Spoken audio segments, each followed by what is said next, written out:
Good morning, good afternoon, good evening, colleagues. Welcome to the monthly webinars for the local governments and municipal authorities constituency. My name is Yunus Arik, and I'm the Director of Global Advocacy at ICLE, Local Governments for Sustainability, which is the focal point of the LGMA constituency to the UNFCCC. We will be just giving one more minute for all our colleagues joining this call to settle down so that we are and they are not disturbed and we're not disturbed. Meanwhile, let me just take you through some of the basic housekeeping. So we are recording these webinars and uploading in ICLE's YouTube channel along with the presentations you can access later on.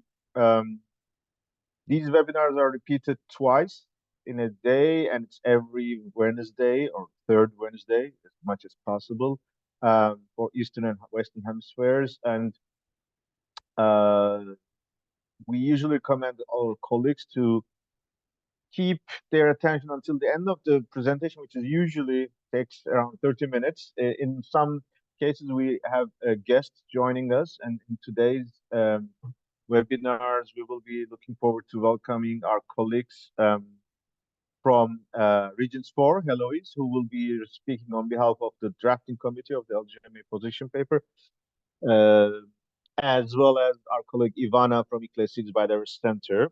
Um, Unfortunately, our colleague Asif Nawaz from COP28 presidency was with us in the morning, but in the afternoon he has a conflicting schedule, so he couldn't join us.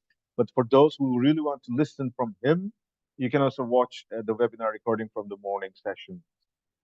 So with this, I think we have reached our maturation of our participants. So let's proceed.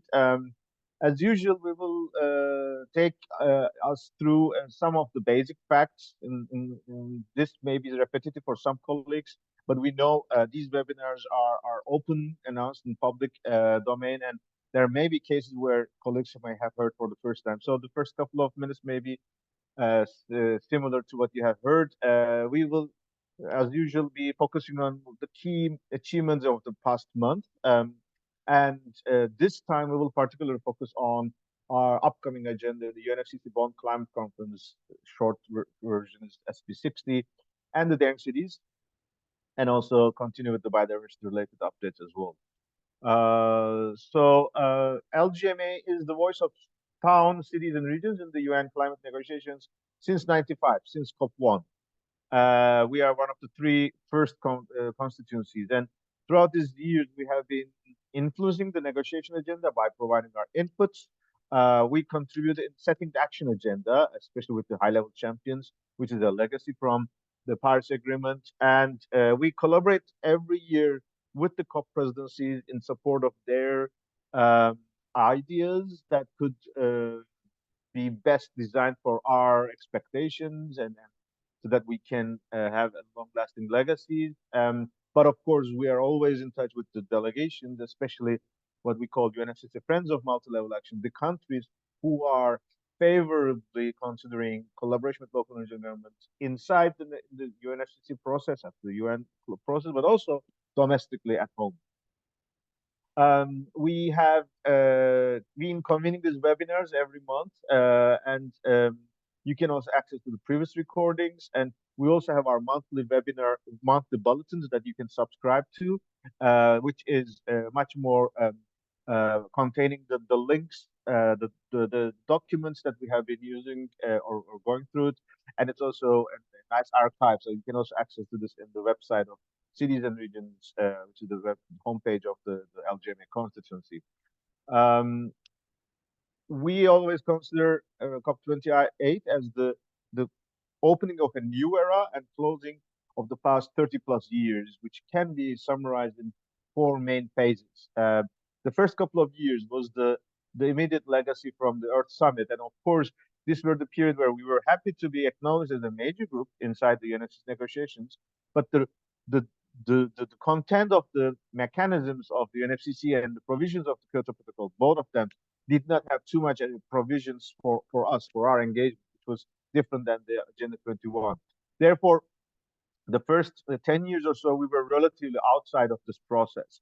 when the nations started to develop their discussions or improve their discussions to have a new third regime, which is the continued Kyoto Protocol at that time, to be agreed in Copenhagen, we started an ambitious advocacy campaign, local government climate roadmap, with the aim for recognition, engagement, empowerment.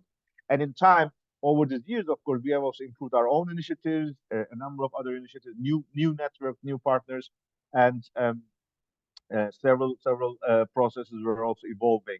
Um, in After the Copenhagen's experience, where there were confusion about the future of climate regime, we local engineering said that we support the multilateral process.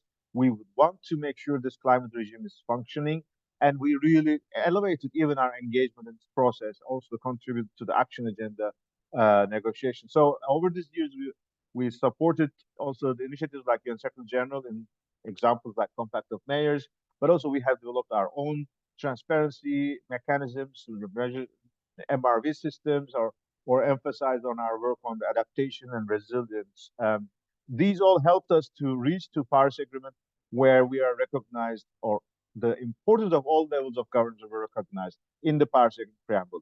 And of course, with this recognition and with this new mechanisms like the action agenda and high-level champions, we contributed even more. We have reached to a new initiative called Global Covenant of Mayors, Talanoa dialogues, initiatives with the champions, um, pavilions, especially starting from COP26 inside the Blue Zone, especially with Dubai, Sharm el Sheikh and Dubai. We have improved our initiatives and we have supported the initiatives of the presidencies as well.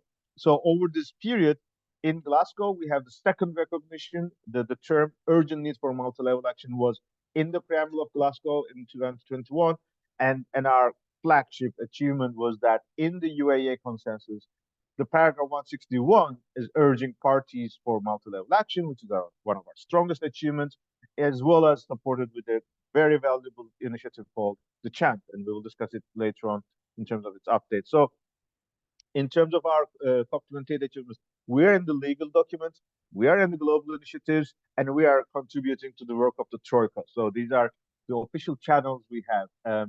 And in concrete terms, recapping our achievements, we recognize Dubai as being the most ambitious in terms of the commitments, transitioning as well as energy related commitments and forest commitments, inclusive in terms of stakeholder engagement, but also introducing new topics, which are mainly the root causes of climate emergency, like nature, food, consumption, culture, and multi-level with our champion initiative, the decisions, but as well as the multi-level action and urbanization pavilion, the home base for the LGMA being at the heart of, with a mission to connect all these efforts from LCAS to urbanization ministerial and others.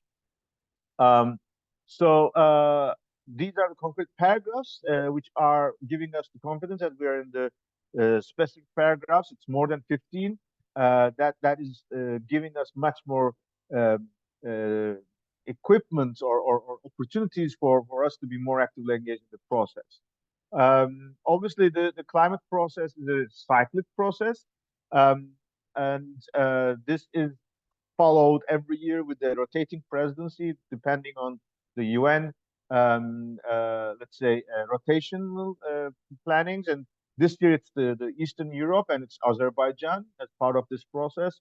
Um, we usually expect that, as we have seen in Copenhagen and Petersburg, there is a sort of let's say, joint discussions where they will convene once more in June in Bonn at the conference in UNFCCC Bonn conference. But afterwards, we are expecting Azerbaijan to be much more actively leading their priorities and their agendas. But of course, this year's unique opportunity is that we have a troika from Dubai, Baku and Belem to Azerbaijan, Emirates, and Brazil. This has not been tested before, so it's a very unique opportunity as such. And the Azerbaijan presidency has also been very actively connecting to our constituencies since the beginning of the year, very actively, and we really value this opportunities. Our roadmap towards Baku is, of course, we are saying that we are acting on three, let's say, lanes or three pipelines or three work streams. First, our own gatherings that we strategize our discussions in Barcelona, in our summits, at Belém, London, New York, and of course our own initiatives like Dare in Cities, Innovate for Cities. These are the places where we lead the agenda and we shape our outcomes. And one of the concrete ones will be in June in Sao Paulo, where we will have the announcement of our roadmap towards Belém and Baku and Belém. The second line is our engagement in the UN system. We follow the ministerial meetings. This year is particularly very intense with the three Rio conventions, COP, overlapping to each other, one after another, especially in the fall, but also with UN Environment Assembly. But we are also continuing to follow UN Habitat Executive Board meeting or World Urban Forum. Then the third layer is, in fact, those initiatives by numerous intergovernmental processes, not necessarily always bounded by the UN rules, but the discussions there definitely feed into the UN decision making. So, be it G7, be it G20, through our mechanisms like Urban 7 and Urban 20, we try to be part of these efforts as well. And of course, on top of all of these, we have elections, especially this year. More than half of the world's population is going to the ballot box. Many of the countries have completed their journey. Some of them are already in this process this year, this month. Um, South Africa, India next month, uh, Mexico among those. There are also local elections, like we have seen in the case of the UK and Turkey. Um, Turkey. uh, and one of the most important ones is this year in June, the European Union parliamentary elections, and in November, the US. These are the countries that have really have strong position in the climate policy. So there, any changes in their national priorities or regional priorities will, of course, influence the way that the negotiations will evolve. So let's see. Let's hope that the climate ambition is not going below, but even going higher. Um, uh, a couple of key things that has occurred since the latest webinars in the end of April. The first one was the Petersburg Climate Dialogue. This has been convened by Germany in the last 15 years. It's like an informal gathering of the ministers that are committed for really a kind of dialogue ahead of the negotiations. And for the first time this year, we had very promising agenda. For the first time, we had a subnational leader, California Governor Gavin Newsom, addressing the ministers live through a virtual connection, but it was live. This was really a nice recognition that our constituency was so visible in the agenda. And every constituency had one seat as usual practice, especially in the last 4 years.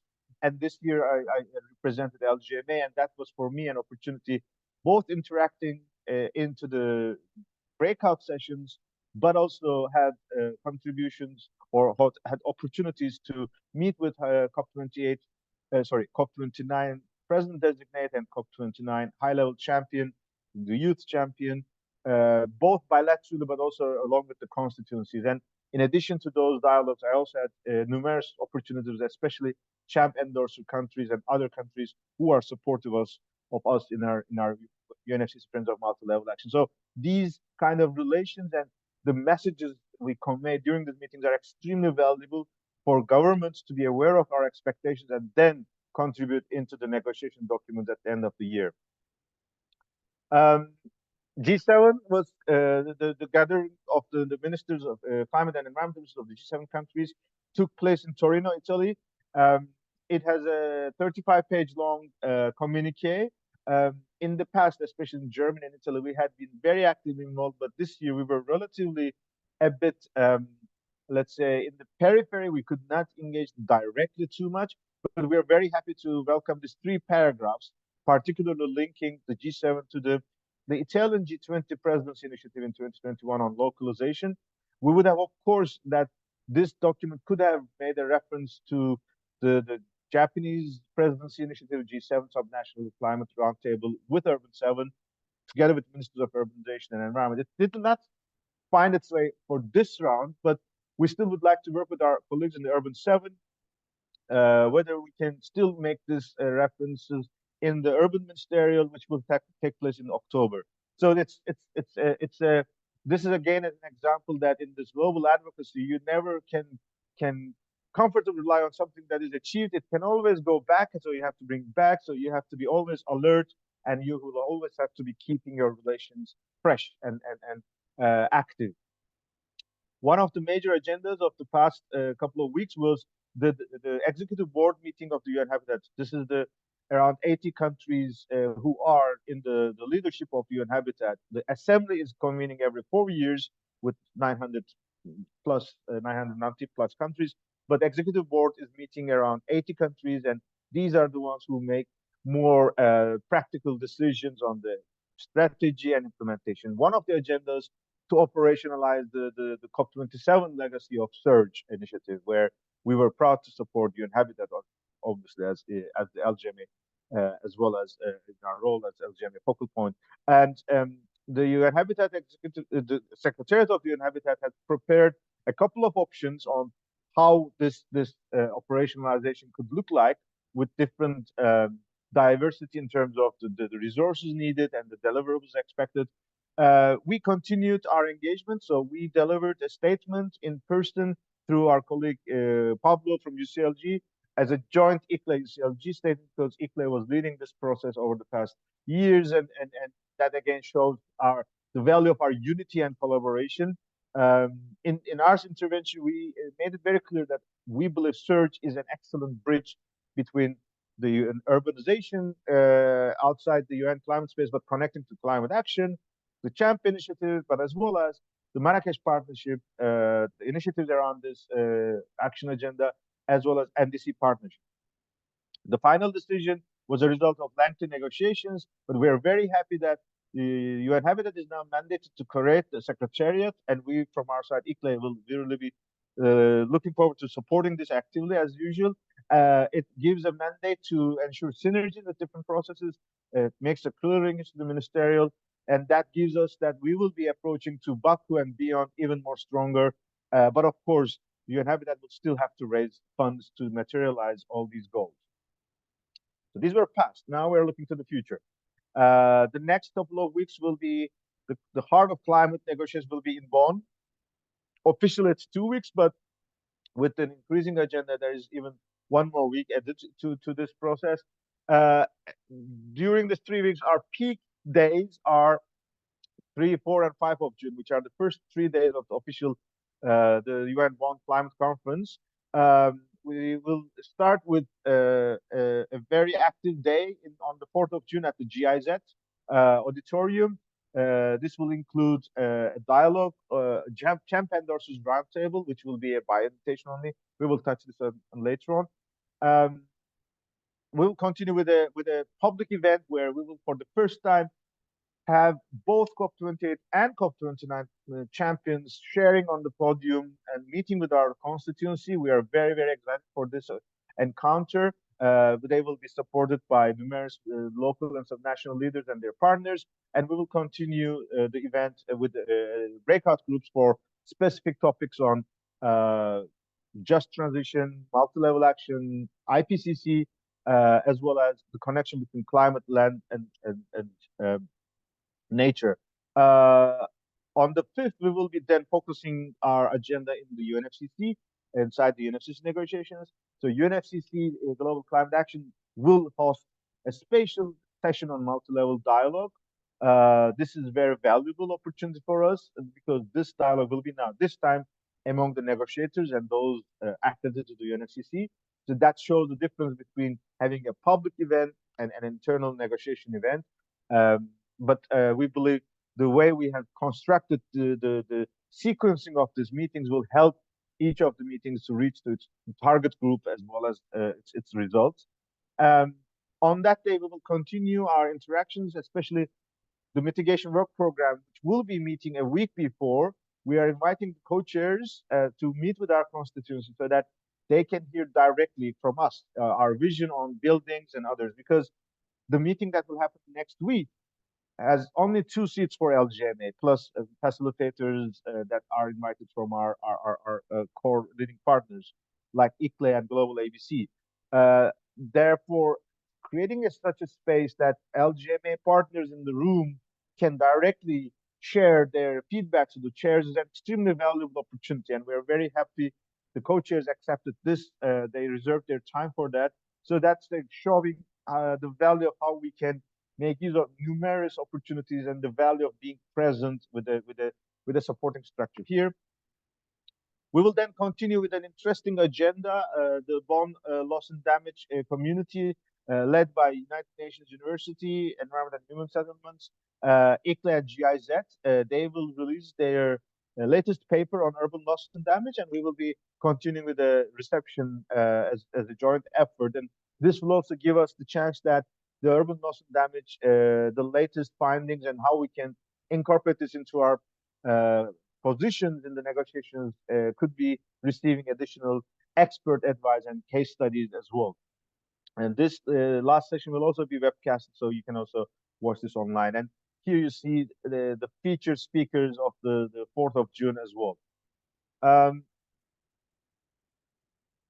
The UNFCCC Bonn Conference is, as we have discussed, it's unbelievable. This is the first time I have seen so many agendas. We have noted that there are more than 30 dialogues. Dialogues meaning that it's like a panel or workshop. There is not negotiations in this processes, events. Sometimes they last around 3 hours, sometimes they last for 3 days, and the results feed into the negotiations. And parallel to this dialogues, there are around 50 agenda items, which means each of them have to meet at least once or twice throughout this 10 or 12 days. This is coming at a time which is such a high number of agenda topics, at a time when there's so many little staff left inside the NFCC due to restrictions of the financial resources or even lack of resources for higher groups. So the expectations, the topics are increasing, the financial resources are shrinking, and this doesn't help us to respond to the climate emergency or the commitments of Dubai. We definitely have to raise this more and more, and that we have to make sure that there are more resources both to the UN, both to negotiators and to the observers like us, so that we can really make sure these meetings reach its results. So out of these plenty of topics and themes, we have highlighted a couple of that are relevant for us. The mitigation work program, as we discussed, just transition, non-market approaches on finance, annual global stock tech dialogue, NDC 3.0 capacity building, ocean dialogue, adaptation investment dialogue. These are the type of the dialogues that we have foreseen. Both we have offered our engagement, either as a speaking or participant, but also the outcomes will be relevant for us. There are others that may be coming up. We will see how much we can contribute based on our capacities. Other than that, UNFCCC Marrakesh Partnership will have on the first week, every day after lunchtime, a specific theme. One of them is reserved for multi-level action, as we discussed. The other will be on adaptation, as well as climate, land, and nature connection, as well as a couple of workshops. And Global Innovation Hub is another unique innovation of the UNFCCC system. It's not directly influencing the negotiations, but it is good to be engaged, and they also have a very interesting emphasis on urban and local climate action as well. Other than that, on the 8th of June, ICLE, UN Habitat, and Southern Denmark University will have a side event, especially in connection to the NDC urban component of the NDCs, which is a flagship report of UN Habitat. The latest updates will be released on the 5th, but we will dig into deeper in our side event. And on the 10th of June, together with the partners' exponential roadmap, we don't have time, we will have another side event as well. In our LGMA COP29 tracking sheet, we have listed all of those. We are encouraged both our partners in the LGMA indicate their delegations who will be present in person, but as well as indicate which sessions they are eager to follow so that we can coordinate internally. As you have noticed, we are not having daily briefings like the one we had in SPs, definitely not virtual. So it will be a challenge for coordination on that. Um, this section, as we have discussed, was supposed to be presented by our colleagues, COP28 presidency, or Bloomberg or GCOM as supporting to the presidency on that process. But unfortunately, as I said, they were available in the morning, but not now. They have asked me to provide the updates. So the most important message is that after 6 months of the decision of Dubai, there has been so much effort, both by the national governments but also the partners, how to support the implementation of CHAMP, because time is passing by very quickly. We are aiming for 2025, the new NDC. So we really have to formulate how we can engage in this process at the national and global levels.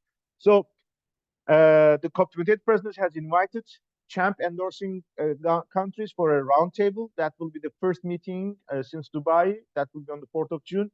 And in preparation of this, they have released an information package which captures, like, first of all, recap of what they have committed to, but also compile a couple of good practices on what are the six commitments that they have signed up to, with concrete cases that they have done already such good things.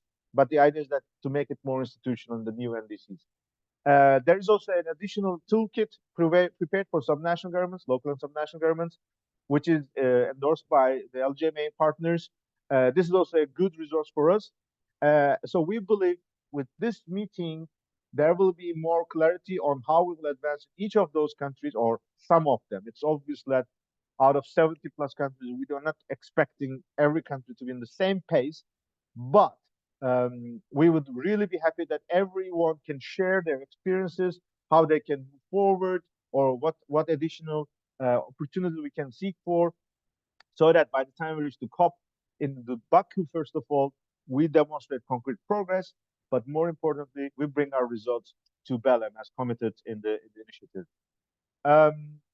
Now, I think I will be able to give a break because my colleague Eloise, who is leading together with a couple of other partners the drafting committee of the LGMA position. Here you can see the uh, the structure that we have followed in terms of or mechanics of how we lead this process. I hope I saw Eloise in the participant list. Um, yes, she's here, but I see a hand raised. One was one. Yes, Bridget Shear, commissioner from Travis Country, and chair of the U.S. board.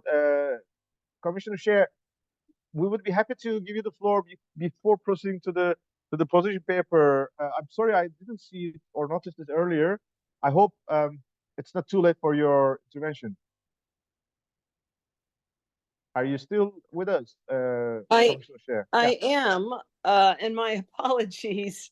I really just wanted to send my greetings to you all. I'm excited about all the work that's happening, and I'm pleased to get this update for the meeting in Bonn.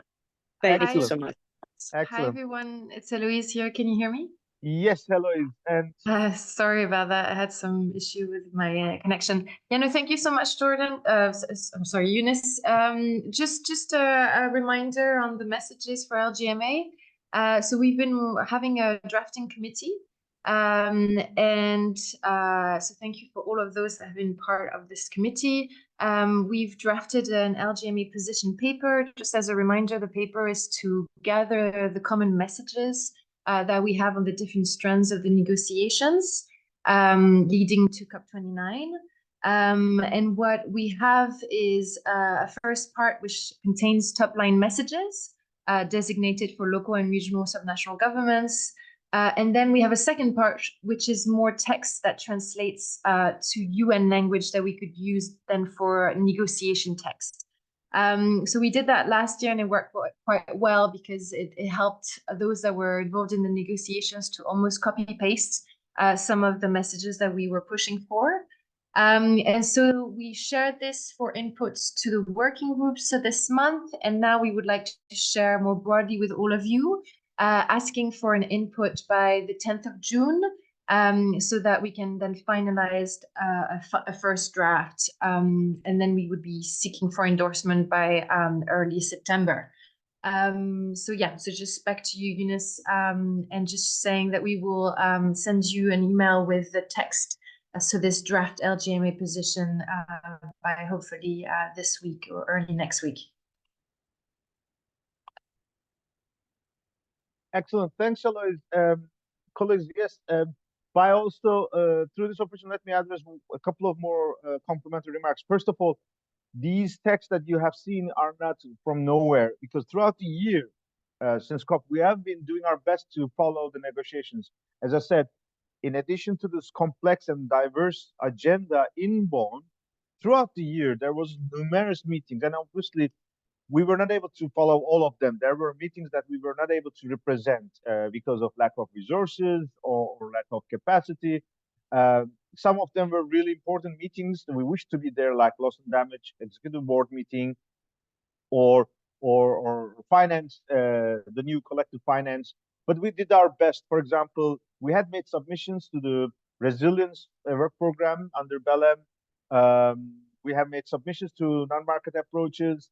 We had submissions to just transition and a number of others. So the document that you have seen, you will see, is also reflecting these submissions so that we build on what we have been um, using in various platforms, so that at least there is a continuity.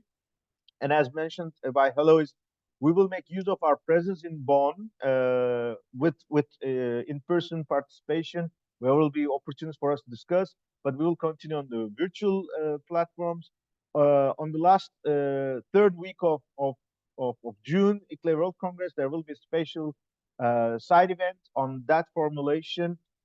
In parallel, there will be other meetings as well, so that we would like to make sure that the message is spread around the world.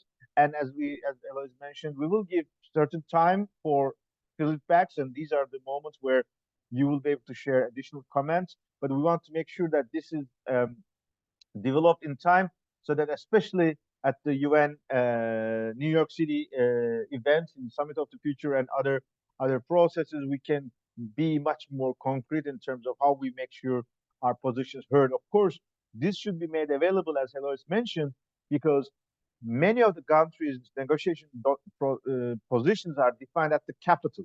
So the countries do not necessarily agree or disagree during the COPs. They have their own margins, so that in this margin for every negotiation topic, it would be good that they know what we are thinking about and what we want to offer or what we want to get. That is the essence of this messaging process. And as usual, we will be presenting it on the first day of COP, so that the negotiators are fully aware of it. Before I give the floor to my colleague Ivana from Cities by the Center, I just wanted to remind ourselves that today, in fact, we are happily observing the International Biodiversity Day. And in this slide, we want to also capture what's going on parallel to the climate negotiations. For example, as we said, today is the Biodiversity Day. You would see a number of local and subnational leaders endorsing this on the webpage of the UNFCCC. A couple of weeks later, there will be the World Environment Day. It will be celebrated or observed in Saudi Arabia, Riyadh, which is also the host of the COP16 in again in the same country in December. So that the World Environment Day, the 17th of June, is also making a nice segue to land neutrality.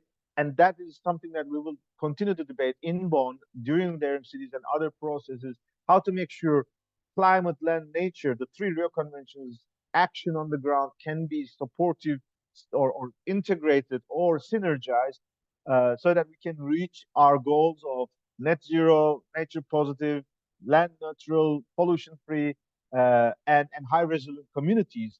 The challenge is that we all have to reach these goals, but we have only one budget. So we have to be very careful about where to invest, how to track, and how to make sure that our efforts are helping all these goals to be reached. So Ivana, the floor is yours. So maybe you can give us more updates on ongoing negotiations from the biodiversity process. Yes, Eunice, thank you. And I'll just take a moment to share my screen now.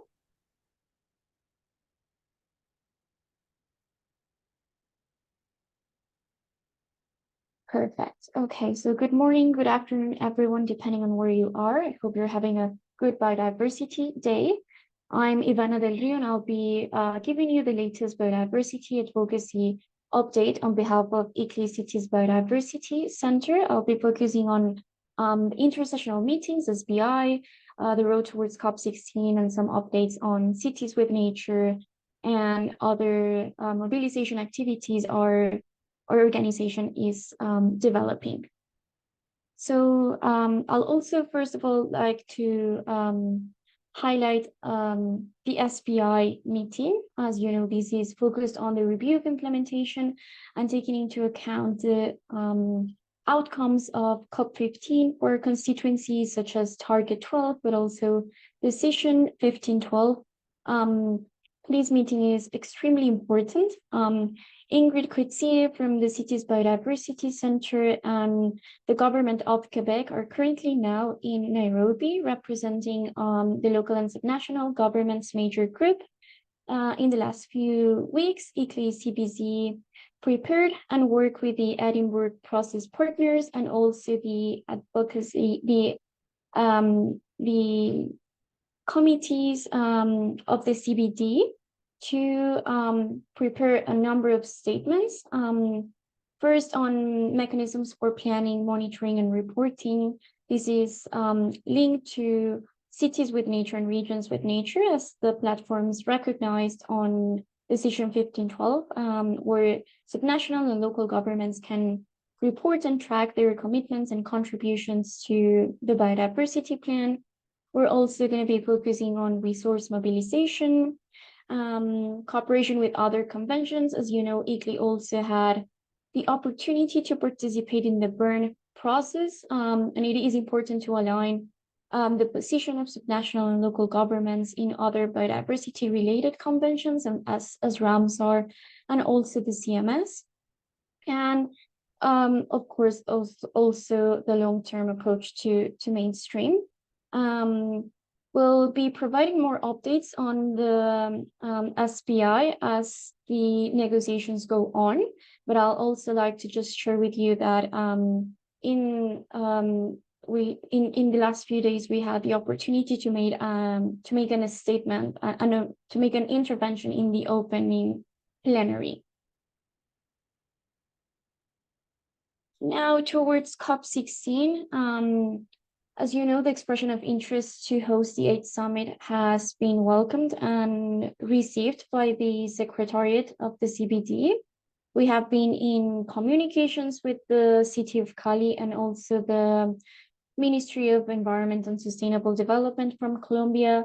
Our ICLEI regional office there has been supporting us and acting as liaison. We have submitted a one-day event proposal. The date is yet to be confirmed, but we're aiming to have these in the middle weekend on October 26th.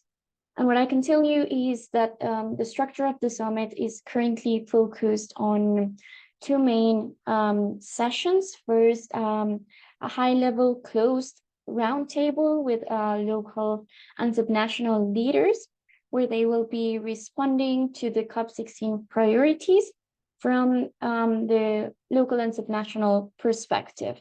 So this will be an opportunity for leaders to discuss how to translate the biodiversity plan into meaningful local and subnational implementation.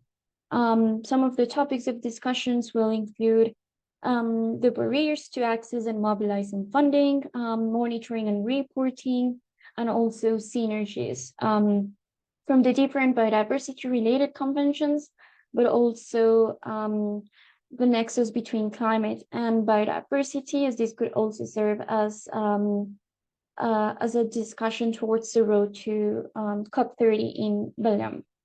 The second part of the summit will be focused on a high-level dialogue to discuss collaborative action for biodiversity.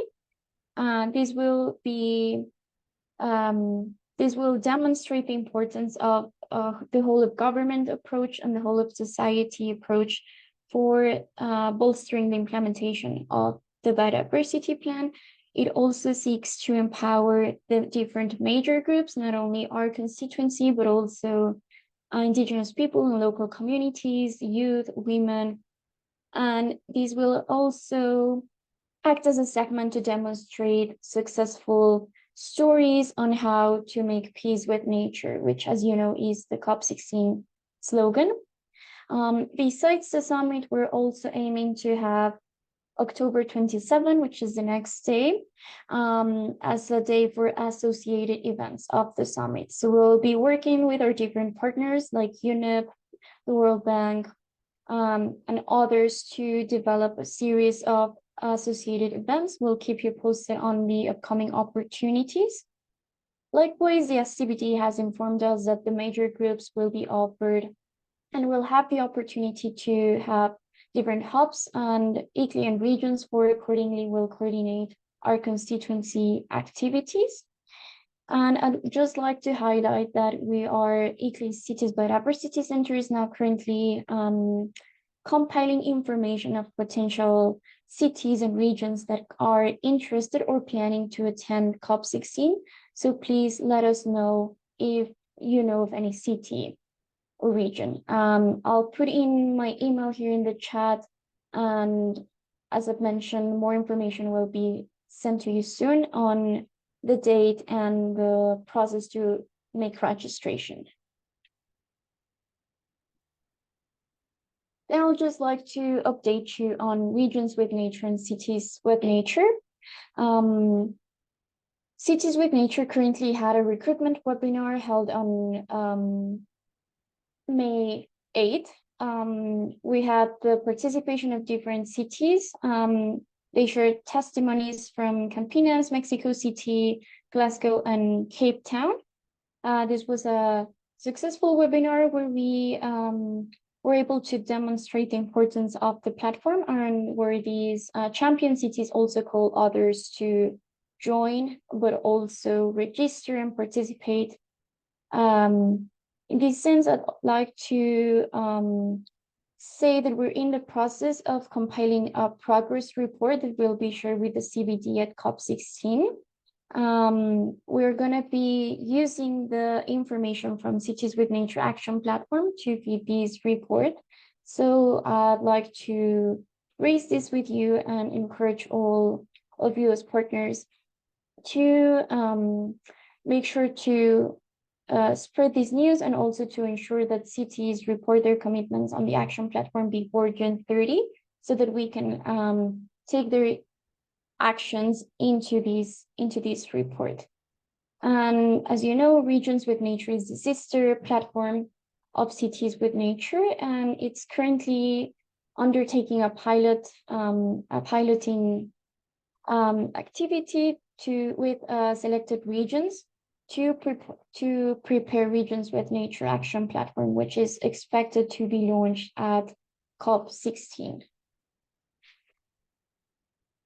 And then we have the webinar series of the Global Biodiversity Framework and the role of subnational and local governments in the implementation of these. This is a activity that our organization, along partners such as CBD, UNEP, IUCN, Regions Board, the Committee of the Regions, started to raise awareness and mobilize our constituency towards COP16. We've had a series of different webinars. There's a total of 6 sessions taking place. Next Friday, 28th of June, we'll convene our 5th session. And this one will be focusing on harnessing local solutions for biodiversity, insights from recent global dialogues on nature, water, and plastic. So the objective of this session will be to reflect on the outcomes of high-level events such as SBI, the World Water Forum, the Oceans Decade Conference, and Inks for Plastics meeting, to see how they affect our constituency, but also how these all contribute to the global biodiversity framework. So I invite you all to register.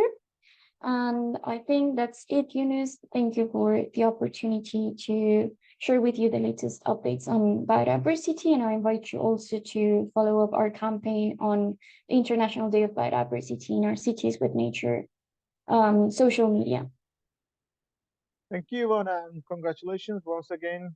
Wish you the best of success, and it's nice to see elevation of the agenda through the Observance Day. I know we have around 15 minutes left, and I know I already saw a couple of our colleagues from the LGMA constituency who are with us. I would be happy to share my screen back, but I think it would be also nice to hear from some of our colleagues. I wanted to particularly recognize Malini Mera, who has been along with us along this journey for so many years, in two different hats as the coordinator of the parliamentary constituency through Globe, executive secretary, but also as part of the LGMA family because of her role in the Greater London Assembly, as well as being the lead partner to or convene the London Climate Action Week. I already know Malini was also recently in Baku, who had a number of very strategic discussions. I'm not sure, Malini, where you're in an easy situation to share your feedbacks, insights. I don't want to put you on fire, but just didn't want to lose this opportunity. Hello, hi there, Eunice. Thank Ah, you very much for the opportunity. Yeah, I am here, but I'm not able to share my screen. So thank you very much. This has been a really informative session, in particular because you've also covered the other two COPs at the end of the year. And of course, the very, very hectic pathway to a COP29. So as you mentioned, I was in Baku for all of last week and had an opportunity to engage with the high-level champion, Nigar Arpadarai, and her team. And in particular to witness the engagement of the presidency with their business in particular. So last week was very significant because they made really a call to action for business. And as you all know, that this is a key constituency that for Azerbaijan itself, I think for the domestic constituency, they're seeking to mobilize. So it was very much a focus on a call to action to domestic industry, business, finance to engage in the COP29 process to make it a success and use COP29 as an opportunity to accelerate the green transition circularity in the country. To be absolutely honest, there was very little in terms of local authority engagement. I think that wasn't the moment. I hope that it will come. Baku itself is an extraordinary city. I think that those who come to it for the first time will be very pleasantly surprised. The built environment investment is extraordinary. Public transportation works. It's a very safe city. One sees a lot of people out. There is a lot of investment in amenities. In short, it's a lovely city. In terms of the officials also, it was a pleasure to encounter so many women in senior positions. The Azeris are really thinking carefully about how they're going to use this as an opportunity also to drive home this green transition in the region. So there was a lot of talk about of course, partnership with Turkey, with Saudi Arabia, with the UAE, but also looking at the Caspian and the Balkan partnership, looking at the Southern Caucasus. So that was really quite illuminating. And also how they're using tax and investment frameworks to shift the discussion. So as you know, the Azeris, the COP29 presidency focuses very much on finance, making a difference to finance, bringing taxation into it. That will be a very interesting lever. And of course, for the high-level champion, her focus is very much on the SME end of business, not really the big business end, but looking specifically at the real economy challenges for transitioning to circularity in a green economy, facing much more under-resourced the SME sector, and of course the empowerment of women. So yeah, stay tuned. I'll keep it brief on that, but in terms of connecting to London Climate Action Week, of course, directly after Bonn, we expect to see the presidency as the high-level champion and her team in London. There are hundreds of events which are being planned, but once again, she's really going to emphasize the engagement on the business side and where currently in the middle of plans. Of course, the Mayor of London has recently been re-elected for a historic third term, so things are coming together at this point. but stay tuned. So Eunice, thank you very much for that ad hoc Yeah, impromptu offer. And I'm going to hand it back to you now. great, great. And as far as I know, you are confirmed to be in Bonn with us on the first week at least. I And will indeed. I will. And I'm looking forward to joining you for this very important event on the 5th, the multi-level dialogue, the roundtable. exactly. So we also look forward to welcoming you in our densities event on the 4th, if possible, so that we can have your in the room. But we are very happy that you will be intervening in this uh, global climate action agenda on multi-level action. Just to let you also know, in the morning we also have a representative colleagues from the Local Government Association in the UK, and they were, as you have mentioned, mayor of London and a number of other English cities has gone through elections and they have new leadership, but they are also really committed to support, for example, how to push the idea for UK endorsing Champ, because UK is the only G7 country who has not endorsed Champ yet. So there are a lot of opportunities, and we mentioned about the value of using the London Climate Week, and I'm sure there will be more opportunities for your role there. So these are all very nice opportunities and resources for us to be more concrete and progress concretely. That's fantastic. Can I just quickly mention, just developing news here. So we've just right now, there's a lot of speculation that the Prime Minister may announce an early election, which could be as early as July the 4th.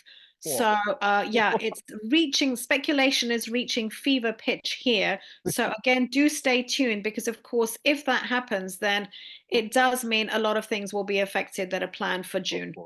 Of course, of course. No, definitely. I mean, domestic agendas always have prerogative to the international agendas. But let's hope that was actually one of the messages. And of course, our colleagues. Let's also remember we are very very excited with this year's presence, because Nigar, as you have heard, she is the first member of a parliament, and as Malini mentioned, she is also representing the constituents of Baku city at the parliament, so that there's a lot of opportunities. And that's why the dialogue with her in Bonn at the densities before she presents her priorities inside the university is a valuable opportunity. So that's why we're really looking forward to this opportunity, so that we can make this kind of the multi-level aspect also includes judiciary bodies, but also legislative bodies, and that we can make sure, because these kind of actors were not involved in the first NDC. So that's why we're hoping that the new NDC will be both much more ambitious, much more implementable, much more inclusive, and that will give us the confidence that it will be much better than the previous ones. So let's cross fingers, and we'll work together, different constituencies, different partners. So a lot of homework, and we will bring the results to Baku. Um, Anything more I should say? I'm just going back again to the chat box, or to the Q&A box, or the participants, a lot of colleagues, familiar faces. I don't want to put any one of you on fire, but feel free that you can use the last couple of minutes. If there are any points we missed, if there are any additional points you want us to be aware of or announce, feel free. This is your moment. I see Felix. I know Felix is also very busy for capacity building for negotiations. Felix, your webinar is next week, isn't it so? We can circulate in our channels as well for through the stakeholder forum. That's also a good opportunity, I assume. That would be very kind of you if you could do that. Thank you very much. And if Malini and you are in Bonn for that first week, let's do a dinner if we can. Definitely. Felix, what was the date of your webinar? It's the 29th. 29th. It's 11 o'clock in the 11 o'clock to 1 o'clock US time. Good. Let's include this in the LGMA mailing and the LGMA bulletin. Actually, this is released on 29th, so we may be a bit late, but still we will promote that. And thanks a lot for all. Thanks very much. Any last minute updates? I don't see any hands raised. What we recommend, please, especially the LGMA partners, don't forget to insert your delegation information and your agenda in our LGMA tracker. Let's go back to this last slide, which shows this is day by day and also theme by theme breakdown of the priority topics. Um, we are obviously not expecting huge delegations this year, but we will still be expecting local and subnational leaders and a number of other partners. We have already received a good registration for our daring cities, and we will be in other events as well. I also see Kobe Brandt, who will be joining us on her way from Morocco, and she will be also helping us. She will moderate the Global Climate Action session on multi-level action, and that will also be a nice opportunity because Kobe will also make the connection to adaptation as well as climate, land, nature. So these are all great opportunities for us. With that, I think we can announce that this session. Oh, I see Kobe hand raised. Please, Kobe, Yeah. come in. Hello, Yep. Yunus. Yes, just to say thank you very much. We're having excellent discussions here in Morocco around both biodiversity and climate, and in fact also the UNCCD upcoming COP. So very good to make these linkages between these different Rio Convention COPs, and very much looking forward to engaging also with the climate champions and the adaptation agenda, Sharm el Sheikh adaptation agenda, etc., in Bonn as well as daring cities. So looking forward to seeing everybody who will be there in the first week of these two very important weeks leading up to so many events, so many COPs at the end of the year that hopefully will drive action and accelerate at the pace we needed to accelerate to. So thank you very much, Yunus. Thanks a lot, and look forward to welcoming you here in Bonn. For those who are again familiar, we will on the daring cities we will have our subnational leaders, Mayor of Bonn, obviously the host of the daring cities, and also the host of the Secretariat of ICLE and UNFCCC, and she's also our leader in the Global Action Committee. We will have Mayor of Niterói, Axel Grael from Brazil. We will have Mayor of Menjes from Lebanon, Mayor George Youssef. We will have BMZ Director General, GCOM Ambassador. We will have ICLE Secretary General, under two Executive Director Champa Patel, and others will be joining us. These are the speakers on the morning session. We have a number of speakers lined up in the breakout session so that it will be a really nice atmosphere, and then we'll feed into the UNFCCC processes. So I see a couple of points in chat box. Okay, great, Malini. Thanks, thanks, Malini. So let's see from CLGF, Commonwealth Local Government Forum. The STITS conference, yes, it is ongoing. Lucy, I think I've missed the dates. Can you remind me when is the STITS conference taking place? The Small Island Developing States Conference. That's very important for ocean agenda as well as coastal cities agenda. And we are happy to hear that there is a delegation from Commonwealth Local Government Forum, which is a very important partner of our LGMA constituency. We can keep updates later on as well. Yeah, 26th to 30th of May, which is exactly next week. So we look forward to your updates on from there, so that we can feed into the negotiations here in Bonn. There is the ocean dialogue. Unfortunately, I would have wished Kobe could have stayed, but unfortunately, it is a bit late. So we will see whoever is present in Bonn, but definitely ICLE will also be supporting. We have a very important initiative, Frontline Cities and Islands, which is working a lot with Kiribati and others, other cities in the Pacific and the Caribbean. So let's hope our message is conveyed at all levels.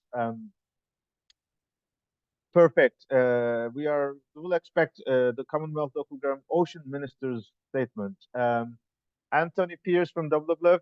Yes, we are aware you are also joining us, Anthony. I see Jennifer in the call. I'm not sure Jennifer has chances to join us, but it's good to have Anthony joining us. Uh, yes, it will be another round of encounter. So with that in mind, wish you the best. Thanks for joining. Thanks for your passion and ambition and collaboration. Stay tuned for our updates, especially the LGMA key position links to be circulated by Heloise. More updates coming from CHAMP and COP28 presidency. And please keep us informed about your presence in Bonn so that we coordinate effectively. Thank you. Have a nice day there.